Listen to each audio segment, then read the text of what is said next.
آج جمعۃ المبارک کے حوالے سے کوئی اچھا سا اور مختصر سا میسج ہمارے دیکھنے والوں.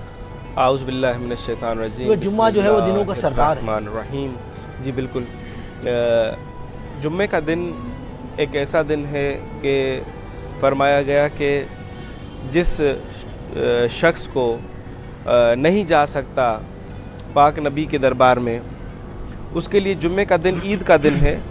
وہ یہاں آئے اور رسول پاک پر درود پاک بھیجے، تو ایسا ہے کہ اس نے خود جا کر رسول اللہ کی بارگاہ میں جا کر انہوں نے درود پڑھا ہے. سبحان اللہ. جب رسول اللہ صلی اللہ علیہ وسلم معراج پر گئے تو وہاں پر دیکھا جب واپس آ رہے ہیں تو ایک ایسا فرشتہ ہے کہ وہ فرشتہ کو ہزارہ ہاتھ ہیں اور ہزارہ ہاتھوں کے اندر ہزارہ انگلیاں ہیں.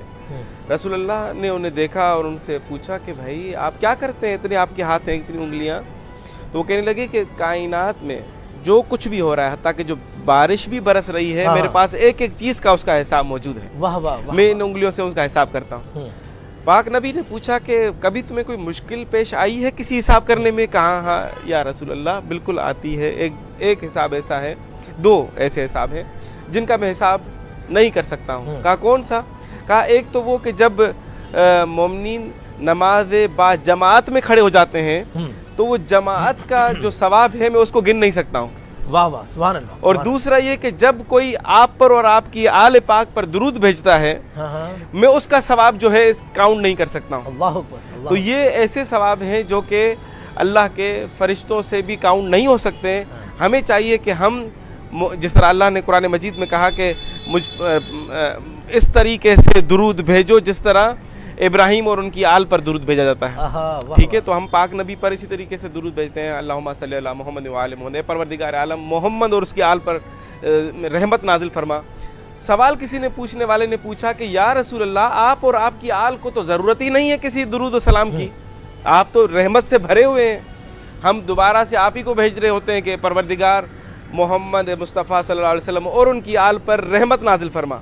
رحمت کی ضرورت ہمیں ہے، آپ کو تو ضرورت نہیں ہے. تو آپ پر رحمت نازل فرمانے کا کیا مقصد ہے کہ ہم لوگ دعا کر رہے ہیں کہ آپ پر رحمت فرما؟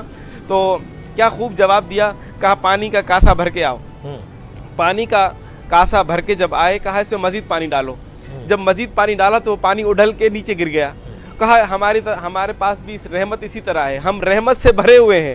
جیسے ہی تم درود ہم پر بھیجتے ہو تو ہم رحمت سے وہ چھلک کے تمہارے اوپر ہی گرتا ہے. واہ واہ واہ واہ واہ. تو ایک رحمت کا اگر ہم چاہتے ہیں کہ اپنے مشکلات میں آسانی ہو، ہم اللہ کے مقرب بندوں میں شامل ہو جائیں، ہمارے اوپر خصوصی رحمت اور برکت ہو محمد اور ان کی آل کی، تو ہمیں چاہیے کہ ہم ان پر زیادہ سے زیادہ درود بھیجیں. اور جمعے کے دن اگر درود بھیجیں تو اس کا ثواب جو ہے 10 گنا شاید 70 گنا جو ہے وہ بڑھ جاتا ہے. قبلہ حضور نے فرمایا نا کہ ایک مرتبہ درود پاک پڑھو گے تو تمہارے 10 گنا معاف ہو جائیں گے. کیا کہنا، کیا کہنا. اور 10 درجات بلند ہوں گے تمہارے. بالکل اسی طرح یہاں پر مجھے ایک حدیث یاد آتی ہے کہ پاک نبی کے محفل میں اسی طرح سے ایک شخص آیا تو رسول اللہ نے کہا کہ تم جب درود پڑھتے ہو یا سبحان اللہ کہتے ہو، اللہ اکبر کہتے ہو، تو اللہ رب العزت اس کے بدلے میں جنت میں ایک درخت جو ہے وہ اگ جاتا ہے تمہارے نام سے. تو ایک شخص کہنے لگا، صحابی کہنے لگا یا رسول اللہ پھر تو جنت میں میرے پتہ نہیں کتنے جنگلات ہوں گے. جنگل جتنا میں نے آپ کے لیے درود پڑھا ہے، جتنا میں نے سبحان اللہ کہا ہے، اللہ اکبر کہا ہے، الحمدللہ کہا ہے، تو میرے تو جنت میں بھری ہوئی ہوگی جنگلوں سے. تو رسول اللہ فرماتے ہیں ہاں بالکل اسی طرح ہے، مگر خیال کرو کہ اس کو تم آگ نہ لگاتے ہو پیچھے، وہ جل نہ جائیں درخت. کیسے؟ کہا کیسے؟ کہا جب تم کسی کی غیبت کرتے ہو تو وہ جو درخت بن جاتا ہے وہ پھر جل جاتا ہے. اللہ اکبر اللہ اکبر. جب تم کسی کا حق کھاتے ہو تو وہ جو درخت اگا تھا وہ پھر جل جاتا ہے. جب آپ کبھی کسی کے ساتھ برائی کرتے ہو، برائی حسد ہے، شیطان کا کام. اللہ نے کہا کہ بھائی اللہ سے دعا مانگو، پناہ مانگو کہ وہ آپ کے حاسدین کے شر سے بچائے، جنوں اور انسانوں کے. تو یہ جو حسد ہے یہ خود ایک بیماری ہے. ہم جب کسی سے حسد کرتے ہیں تو ہمارا وہ بنا ہوا درخت جو ہے وہ پھر جل جاتا ہے. تو ہمارے کوشش کریں کہ ہمارے بہت سارے جنگلات، کیونکہ جنت میں جو سب سے چھوٹا گھر جس کا ہوگا نا، یہاں پر تو ہم کہتے ہیں نا یار وہ 60 گز کا گھر ہے، 40 گز کا میرا گھر ہے. جنت میں جو جس کا سب سے چھوٹے سے چھوٹا گھر ہوگا اس کے اندر بھی اتنی گنجائش ہوگی کہ پوری انسانیت کے لوگوں کی وہ شخص دعوت کر سکتا ہے اپنے گھر میں.